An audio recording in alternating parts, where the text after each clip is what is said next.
processed foods, and all these sort of inflammatory seed oils. The next thing, so then they're less hungry because they're doing this less and less. Stage 2 is to collect the food into specific times a day, so they're eating 3 meals a day, spaced apart, rather than eat, snack over 18 hours. Then I try them to reduce the period of eating so that we've all forgotten that breakfast is break fast. Okay, so I get them to sort of separate, so they've got 12 hours of eating and 12 hours of not eating. So we haven't talked about calories at all, right? And then eventually I'll get that down. So if someone's significantly overweight, I'll get them which is what I do weekdays. I call OMAD, 1 meal a day. So I've only eaten 1 meal. I had a sort of salad and a snack about 11:30 today with some oily fish. I'm not in the least hungry. It's not a problem because my body's fat adapted. It just when there's not sufficient calories in what I've eaten, it just burns the fat around here. No hypos, no feeling of hunger, and I kind of say it's like the tyranny of food. I've got away from the tyranny of food. Nutritional ketosis, that's really pushing it quite a long way. So I don't do that for many of my clients. But where people are really carb sensitive, I'll basically cut the carbs really low, so they're burning protein and fat. Increased fibre, we talked about that. And prebiotics, probiotics, and the latest thing is psychobiotics. So for patients who are also depressed or feeling depressed or don't sleep very well, I tend to recommend prebiotics that will nurture their bifidobacteria, because it's the bifidobacteria that support the serotonin, generate serotonin. So I mentioned this earlier on, actually. I'm not going to talk again in too much detail about this, but the point here is there are more slim, unhealthy people than fat, unhealthy people. Remember Bill Clinton. So how does the service run? We'll start off with a lifestyle questionnaire, and it's very holistic. Sleep, stress, food, and eating pattern. So it's when you eat as much as what you eat, what their weight is. And then I get the biometric data from the GP if they've had it. Blood pressure, lipids, and I'm particularly interested in triglycerides as a percentage of everything else. Any medication, and obviously if they've had an HbA1c done, we'll look at that. For the first 2 weeks, we just gather data, so we take that into account, and then they wear the device for the first 2 weeks, and I get them to keep a very careful food diary, food and sleep, and bearing in mind their objectives. So for the first 2 weeks, we make no changes, we just monitor it, right? And we can see what their average blood glucose is during the day, and what the first 2 weeks looks like. This will be a bad example, so you've got an HbA1c of 6.8, that's in the diabetic zone, and you can see that this is the mean and these are the modes, right? It's quite wavy and quite widely spaced. Within the next 2 to 4 weeks, I would expect to get that lower and flatter. So week 3 is when I make my big intervention. I sit people down with the knowledge I've given them and say, I can see the obvious correlation between what you're eating, what's spiking your sugars and making you feel bad. And over a period of time, we gradually, and we don't do it in one go, we pick the low-hanging fruit, we eliminate that, and then over a period of time we refine it. So by week 8 they're pretty much sorted. And then we monitor the changes over the last couple of weeks, and I found 8 weeks is the right period. Results, weight, waist, and I'm less focused on weight, to be honest. People worry about their weight, I'm more interested in their waist.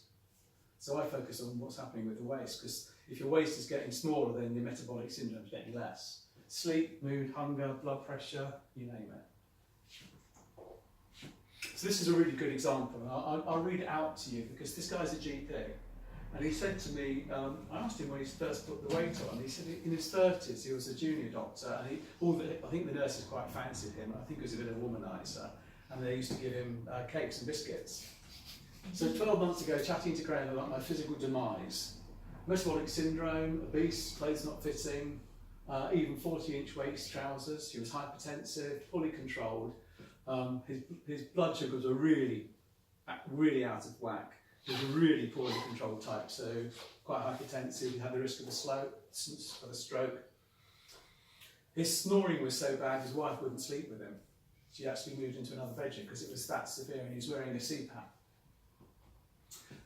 frequent bouts of gout, inflammation, right? And he's got psoriasis as well. So this guy had a pretty miserable, he's the lovely, lovely guy who had a really pretty miserable existence. Bear in mind this is a GP. So I told him about the programme, we fitted the sensor, and he started the ProLongevity course. The first thing he did was stop the sugar in the tea and the coffee, that was the low-hanging fruit. He stopped drinking the cartons of fruit juice and the biscuits and the cake and the crisps and the processed food. I started to exercise a little bit more, and his sleep improved.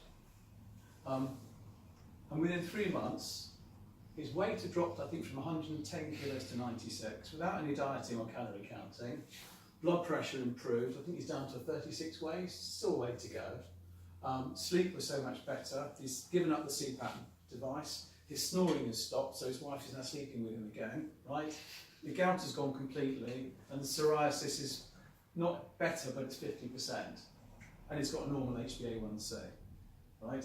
All of that in 3 months. Now you find me a drug that will do that. And we've used less drugs. So he's kind of, he said the best piece of news that even though I've stopped monitoring my blood pressure, I can still maintain my progress and still have the odd piece of cheesecake. Given he's Jewish, that's really important to him. I think we've forgotten this. But Hippocrates said that food should be our medicine and our medicine should be our food. These are the people that I follow if you want to know more and you want to get really into the technical detail of it. I know that was an awful lot to take in after a long day of hard work, but I'm very happy to take any questions. What do you think? What would you say about milk? Milk? Yeah. Full cream. So, for example, I only eat after work. Yeah. Around 6ish. Yeah. But throughout the day, I have 3-4 cups of coffee. Yeah. With milk. And do you think I'm spiking my insulin then every? Well, there's no insulin receptor for lactose. So the answer to that is no. But if you drink a huge quantity of milk, so do you drink skimmed, semi-skimmed, or the real stuff? Green tops and semi-skimmed. Okay. Have the real stuff, okay?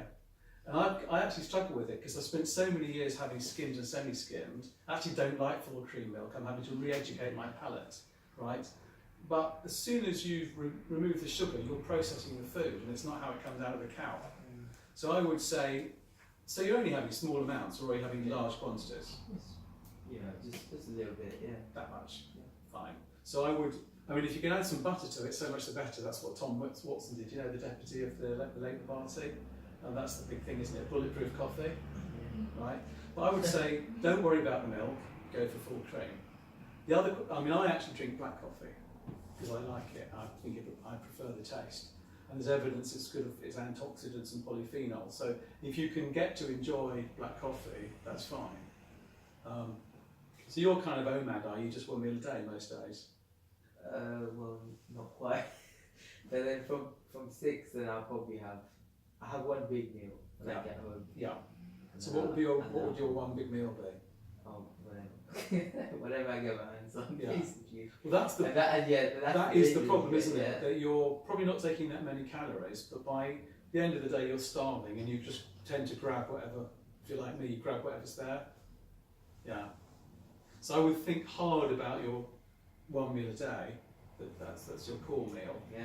The thing, I mean, I don't really, because you're just so busy during the day. Yeah. So I used to do a lot. I used to intermittent fasting whilst I was at university. Yeah.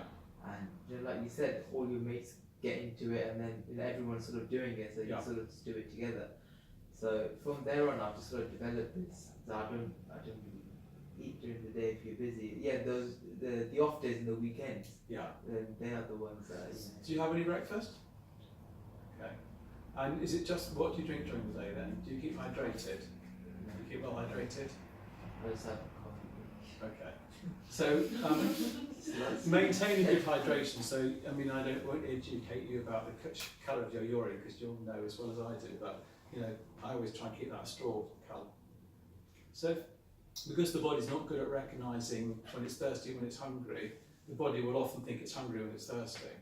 So what you might do, I mean, I really like fizzy water.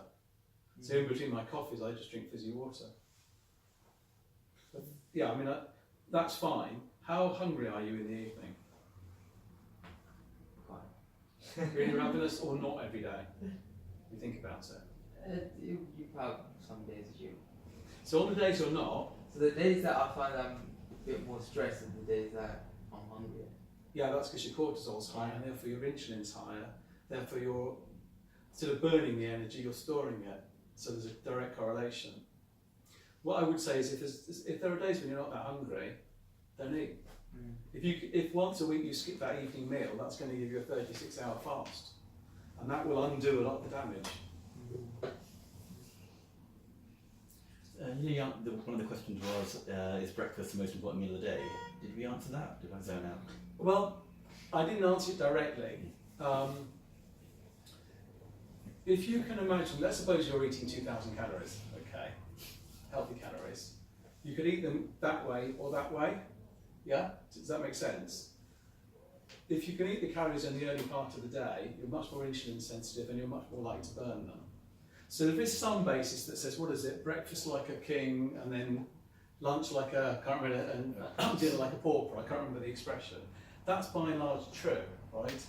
I find that impossible with my lifestyle. And I'm like you, I'm running around in the middle, I've got a crazy day, I eat in the evening.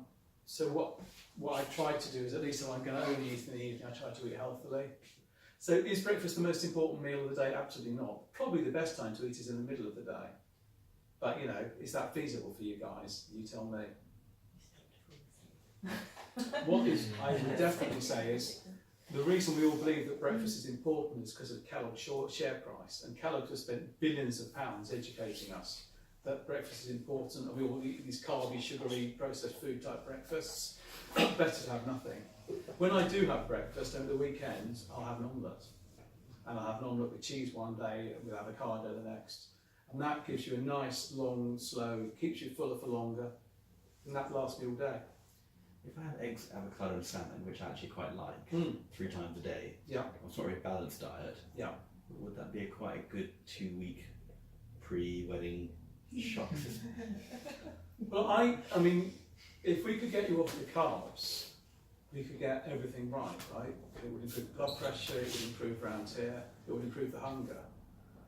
What you might consider as your pre-wedding thing is to do some 36, 48-hour fasts. But you can only do that if you're fat adapted, right? Because then instead of you taking the fat in to consume, you burn the fat around here. But to get fat adapted, you've got to start spacing the meals out more, and you've got to stop eating the carbs. But that would be my solution. The evidence is really healthy. Also, because the body then goes into autophagy. So, you've got, 2 phases. One of the things about insulin is it's a growth accelerator. And that's really important because at puberty it kind of matters, doesn't it? But if your insulin is permanently raised, you're permanently accelerating your cells. So you're going to encourage cancer. And of course, doubly so, you're then, people with cancer tend to lose weight because all the energy is going into producing the cancer, right? So then we give them a load of carbs to replace the energy, and you're actually feeding the cancer cells directly.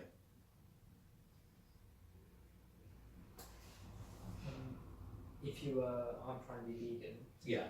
then I generally have protein in the morning. You have, Porridge. Yeah. In the morning. Thank you. Yeah, so what instead would you recommend? it's difficult when you're vegan. Okay. Yeah. Nuts, cheese. No, you won't eat cheese, presumably. Cheese, yeah. What else do you eat? I mean, what's your typical diet? So for lunch I'll have a similar thing to what I have for dinner. Which would be what? And then dinner I'll have, really depends, a mixture of like stir fries, typically like quite a lot of veg, Yeah. whole grains. Yeah. Maybe could do with some more fats, probably, but not used to that. So if you were having fats, what would the fats be that you I like avocado. Perfect. I used to have more nuts and then I've just forgotten about them. Yeah. What else? Any other ideas? Well, first of all, you're not type 2. We don't know what your sugars are doing without, you could put the device on for a couple of weeks and just see, right? You've got to bear in mind that if you're eating sensible amounts of healthy whole grains, you might be fine with it. It's only when you start to become hyperinsulinemic and you move towards diabetes that that's a problem. If you've got if you haven't gone down that path and your system's very good and your insulin is controlled and it's fine, you might be fine. So I don't want to demonise any particular food group. The other thing that's really interesting is individual responses to foods, like I showed with the pineapple. No one would have predicted that, I don't think. A lot of this work was done by the Israelis, and they did a fantastic thing where they got the continual blood glucose monitor, used a machine learning algorithm. They took the poo samples, so they knew it was in the microbiome, and they followed 1,000